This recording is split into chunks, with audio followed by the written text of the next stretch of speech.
Last class we started talking about pattern, talked about repeat pattern, regular pattern, non-regular pattern, woven, man-made, natural, radiating, stacking, and today I want to talk about fabric design patterns. So everyday fabrics are just full of repeat and irregular pattern, and I'm going to call them motifs because that's the proper name to call the actual design piece that you're using. So the fabric design that we're going to do today is Paisley. Some of you know what this is. Some of you have worked with it before. It is everywhere. I remember once a student coming back, and this was years and years ago. She was just a little kindergartner, and she brought in her mother's lunch bag that she took to work, and she said, "Look, Miss Linda, it has Paisley." It made my heart feel so good because it's something that's all around us. We don't notice. It actually has history. It has meaning to other countries. And it was very popular in the fun days of the 60s and 70s. It was real bright and neon colors. But it was actually designed over 500 years ago, both in Persia and India. In Persia, they called it a boteh. In India, it was called a mankolam. Amazing. Similar sounds almost, but it was actually brought back to Scotland in the 20th centuries. After they came back, the soldiers, they brought back these beautiful Persian and Indian pieces of fabric that had this Paisley design on it. And in the county or city of Paisley were where the cotton and the wool mills were. So the local folks decided that they were going to start making this beautiful pattern in their city, and so it was called the Paisley pattern, and we're going to call it a Paisley motif. So these motifs are on paintings and curtains and bandanas and rugs and clothing and jewelry. They resemble the mango fruit. And they also have elements in their outer designs, the outer motifs of cypress and palm trees.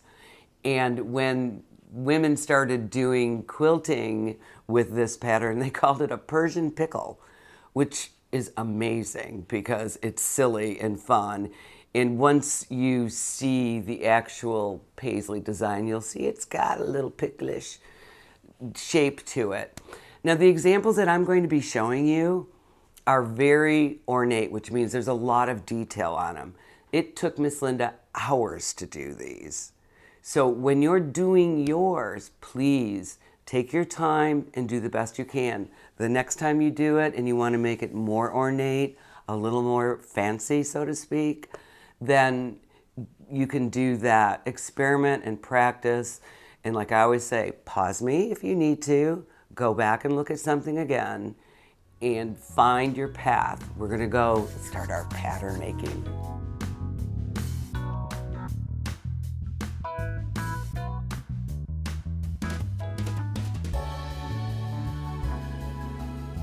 Promised you we were going to start designing our fabric motifs, and Paisley is from, do you remember?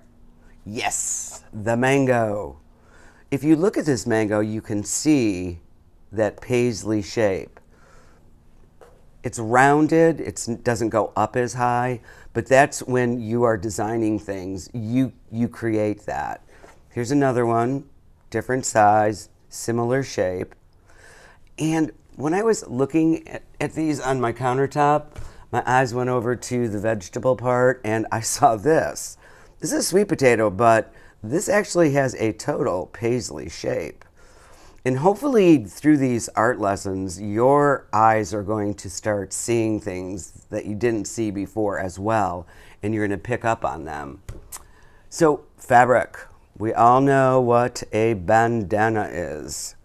These bandanas have a traditional bandana Paisley print. The outside design is different. See the repeat pattern right through here? Then we have something a little more modern. Paisley got really popular in the 60s and 70s.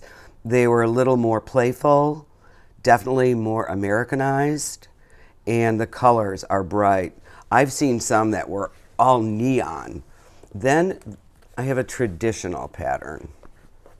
This is most likely more of from the India side of it because of the shapes and the points. Their designs are different. You can only see the tail ends of the Paisley. Now, we know that they were handmade on looms. We know that they were stamped with stamps. I thought, once I show you my Art of Paisley book that I use for reference, that, and I marked my spot, I would show you the size of one of these looms. Can you believe that? Just building the loom itself. And then this is actually in Scotland where they started making the shawls, which is a cover-up that a woman wears, like a large scarf. But look at the work. We have to appreciate the times we live in because things are a little easier. I'm going to move these out of the way and show you my drawn ones in my folder, nice and organized. This first one is extremely bright. This is a combination of marker and colored pencil. I'm going to turn it around. This is an irregular pattern. Now this one is completely different. This one is softer. They actually overlap each other to create, it creates your eyes to move from one piece to another. So once you do yours, you're going to want to frame it and put it on the wall. The lesson that we're going to do today is going to start out with, this will be available for you to print out so that you can cut out your own stencils. I will show you how to do it. So once you get this and you cut them out, Miss Linda will do this really quickly. I didn't want to cut these because these are for you. I'm going to cut this out very quickly. Move the paper, not the scissors. Whoopsie. Once you do this, you get to do it one more time on my famous use your cereal boxes, your old instant rice boxes, your cracker boxes. Now, you can draw it again, or you can have a grown-up help you if you need help with this. And if you're really confident about drawing these, because I drew these, so you could draw them too, just think mango. So you've made yourself a stencil that you can keep forever. Miss Linda has all these stencils that I made a very long time ago. Once you organize your things and keep them in order, you can find whatever you need. All right, done. So once you have your stencil cut, this is identical. This is the paper one that you're going to use to trace. These are Miss Linda's. These are the ones that you are getting. These two I chose not to use because I wanted a simple pattern, and I want to show you how to do it with one of these little ones. And again, the smaller something is, the more work it's going to be. I love this. This is just an outside decorative things. Remember, it came from the palm trees and the cypress trees also. So there's all these natural pieces. Just like our tracing before, hold it, move your pencil around, and there you go. So I have my design. I will move this all out of my way. There we go. No more scissors needed. We have a plain motif right here. You can get as decorative or you can get as fancy as you like. I always start on the outside because that to me is what a Paisley makes it a Paisley instead of a teardrop shape or something like that. Now, I'm doing this in pencil. If you'd like to save yourself time, like I've shown you before, you can go directly into your colored pencils. Markers are fine for this if you want to do a more modern Paisley because it's brighter. And one more. So, time for the bucket to move on over. And again, I have my pieces of paper to check my colors. It's extremely important. Let me get this centered.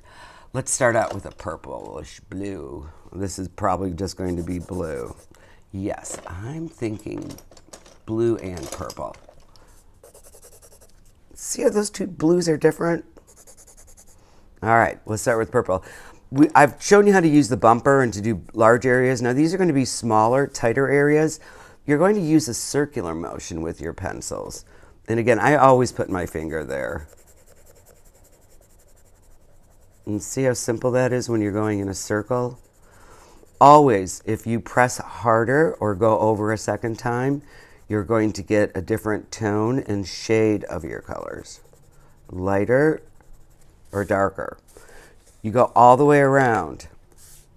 And then blue, I'm going to do the inside. On the one I used the markers to outline it, and I outlined it after I colored it. And then the lighter one I actually used colored pencils to keep it softer.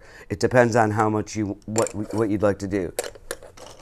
All right, we will find, I'm not going to use red. I would like to use, this is funny because this is red and it looks orange to Miss Linda. I always have to read them because I never know what I'm going to get here. What did I get? Another red. No, thank you. Let's just go for a green.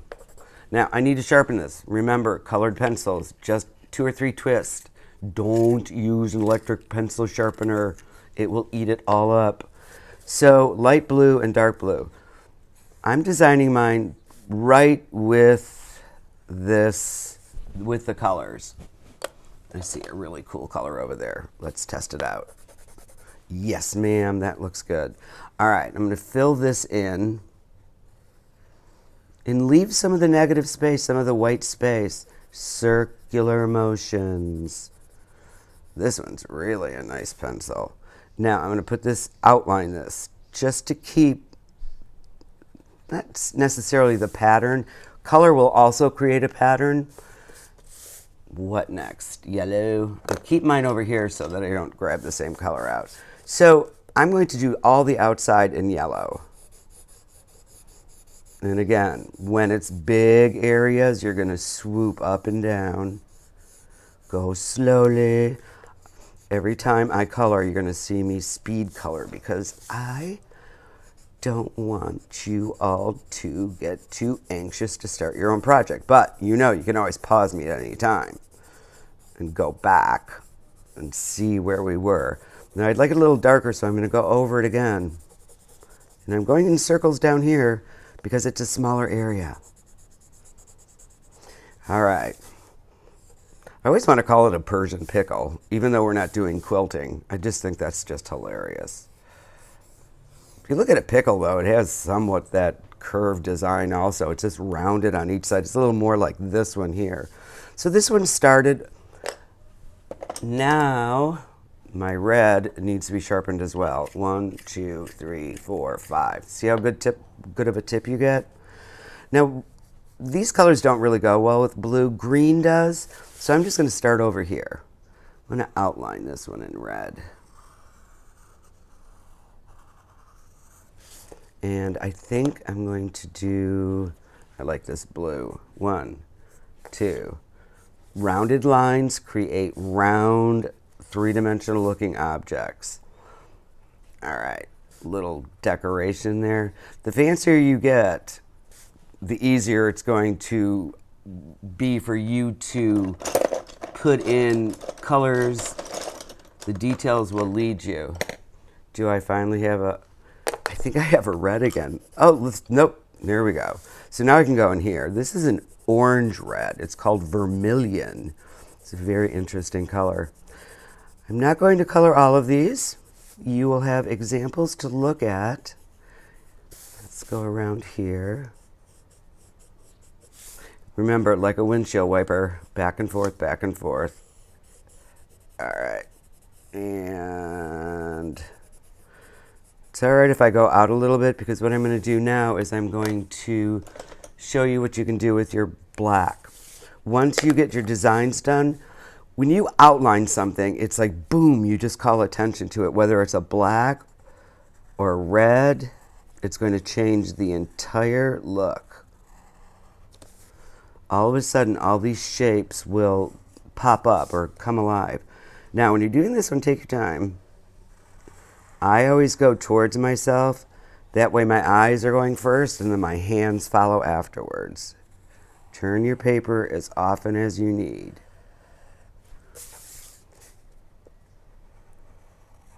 See what's happening? It's just popping out. Now the difference between this yellow and blue, I'm going to actually stay away from the blue. And that way I'm creating an entirely new shape. Giving it more depth. All right, so this is how you start it. Test your colors out. Decide if you want to go bright, dark. Do you want to outline it with a marker? Look at the examples that you're going to have on the website so that you can get a better view of it. Look up I don't say that right, Wikipedia, and put in Paisley pattern, and it will give you a history of it as well as some examples. I have two more examples to show you. This actually are stencils that Miss Linda found, and I was so excited, and I bought those. So we'll have a picture of this as well for you. There we go. How many are there? Enough. This one's very modern looking. These are a little more traditional. This one's very modern looking. And I love this because this is also part of their pattern design, a motif. And then, if you like, there are coloring pages that you can find. Put in Paisley, free Paisley coloring pages. If you get to this point and you want to take a break, do it. If you want to just try this, that's fine too, because we always need to explore new ways to learn what we're trying to learn, because it wants us to learn it too.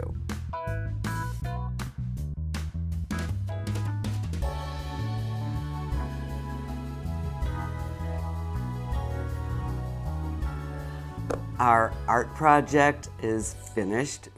Now I'm going to tell you something that I realized, that if you look up Persia on a map, you won't find it because that empire no longer exists. It's comprised now of several different nations in the Middle East. And I'm sure that the Paisley is still very popular. So remember, fabric Paisleys everywhere. Mangoes are the inspiration. And if you live in Miss Linda's house, find yourself a sweet potato. It can do the same thing. I hope to see you next class. Thank you for joining me. Remember, practice, teach someone else, and be super kind.